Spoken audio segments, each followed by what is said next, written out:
Olá, povo amado de Deus, paz e bem, esse é o nosso encontro. O Evangelho de hoje ensina.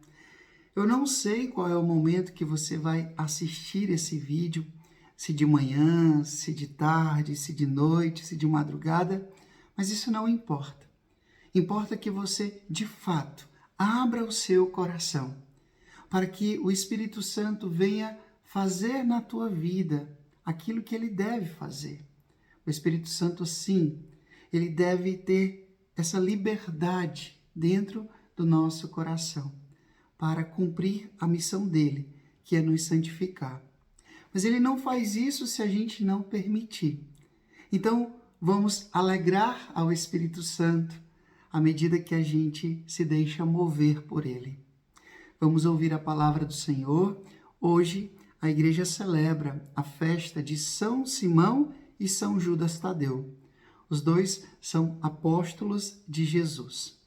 E o evangelho de hoje é Lucas, capítulo 6, do versículo 12 até o versículo 19. Eu não vou ler todo o texto, peço que você faça isso em particular. Vou ler apenas um trecho para aproveitar um pouco mais o tempo na explicação. Eu peço que você acompanhe comigo. Lucas, capítulo 6, do versículo 12 até o versículo 19, que diz assim: Naqueles dias, Jesus foi à montanha para rezar e passou a noite toda em oração a Deus. Ao amanhecer, chamou seus discípulos e escolheu 12 dentre eles, aos quais deu o nome de apóstolos. Palavra da salvação, glória a vós, Senhor. Povo amado de Deus, hoje eu queria ler um pequeno histórico aqui sobre São Simão e São Judas Tadeu. Simão, chamado de Zelota, e Judas Tadeu foram apóstolos de Jesus, que viveram no século I. Trabalharam com mérito na propagação da mensagem do Evangelho, em função da instauração do reino de Deus na terra. A seu exemplo, vivamos sempre em íntima comunhão com o Senhor Jesus. São Simão e São Judas Tadeu, rogai por nós. Povo amado de Deus, eu, quando estava lendo e meditando esse trecho do Evangelho de hoje, que tem esse movimento. Veja, primeiramente Jesus, ele vai rezar. Depois de rezar, como fruto dessa oração, ele escolhe os seus discípulos. Depois vai dizer o nome de todos eles ali. Depois Jesus parte em missão e encontra as pessoas. Mas tudo começa aonde e como? Na oração. Na oração. Isso é muito interessante a gente compreender. Por quê? Porque Jesus, ele é Deus. Ele é Filho de Deus encarnado. Então, por ser Deus e Filho de Deus, Jesus não precisava rezar. Ele já estava em íntima comunhão com o Pai.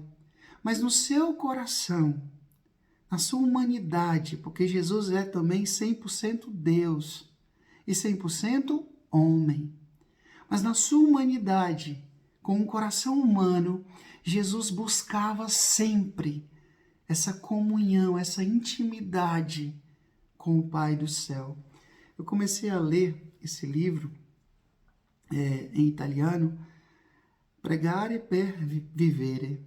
Pregar, rezar para viver. E é muito interessante que esse autor, René, ele fala exatamente isso.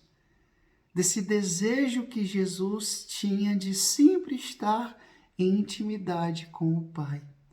Isso é tão encantador que chega um momento que os discípulos veem Jesus orando e dizem: ensina-nos a rezar. Faz esse pedido, ensina-nos a rezar. Ou seja, Jesus sempre antes de grandes passos significativos da sua missão, o que ele fazia? Ele ia orar, ele ia rezar. Veja, Jesus passou 40 dias no deserto em oração, ali foi tentado, passou por provações, mas antes de iniciar a sua vida pública. Jesus, antes de escolher os seus discípulos, ele passa a noite toda em oração. Veja que Jesus, antes de realizar os grandes sinais, os grandes milagres, Jesus estava em oração. Eu te louvo, Pai, Senhor do céu e da terra, porque escondeste essas coisas aos sábios e entendidos. Jesus, com a oração do Pai Nosso, ele nos revela o que ele falava também com o Pai. Veja que Jesus, antes de se entregar no alto da cruz, para onde foi que ele foi? Ele foi para o Getsemane, para o monte orar. E ele disse aos discípulos, orai para não cairdes em tentação. Gente, muitas vezes nós caímos nas armadilhas do demônio porque nós não oramos. Se quando a gente ora, muitas vezes a gente ainda é fraco e cai, imagina se a gente não reza. Uma vez um padre disse isso e eu concordo muito com ele. Ele dizia, quem não reza vira bicho, a gente fica embrutecido, a gente fica irracional. Então, que você possa, de fato, verdadeiramente valorizar a oração como uma ferramenta de salvação. São Padre Pio dizia, a oração é a chave do coração de Deus, a oração é o oxigênio da nossa alma. Santo Afonso dizia, quem não reza não se salva. Quem não reza não se salva. Então a oração não é somente quando eu preciso, não é somente quando eu estiver com vontade, não é somente quando eu estiver precisando, estou passando por uma dificuldade na minha vida, no meu casamento, na minha vocação, problema financeiro, aí eu vou na igreja, rezo, faço uma novena, faço um cerco de Jericó, faço isso, faço aquilo, depois que fica tudo bem, tchau, Deus, até a próxima, como se Deus fosse um shopping center, como se Deus fosse um guru, como se Deus fosse um milagreiro, um curandeiro. Não, eu preciso de Deus todos os dias. E como a forma privilegiada de encontrá-lo é como na oração. E uma oração simples, humilde, persistente, profunda. Aquela que sai do íntimo do nosso coração. Estou feliz, eu rezo. Estou triste, eu rezo. Estou decepcionado, eu rezo.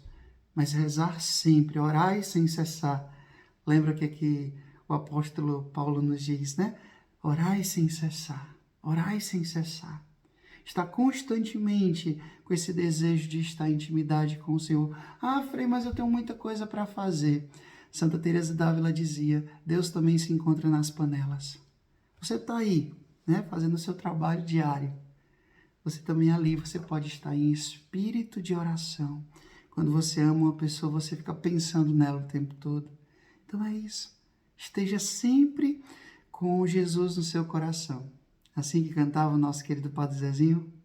Estou pensando em Deus, estou pensando no amor. Esteja sempre em espírito de oração. O Senhor esteja convosco, Ele está no meio de nós, que Deus Todo-Poderoso vos abençoe. Ele que é Pai, Filho, Espírito Santo, Deus nos deu céu, paz e bem. Curta, comente, compartilhe esse vídeo e faça essa palavra alcançar mais e mais corações. Até amanhã, se Deus quiser.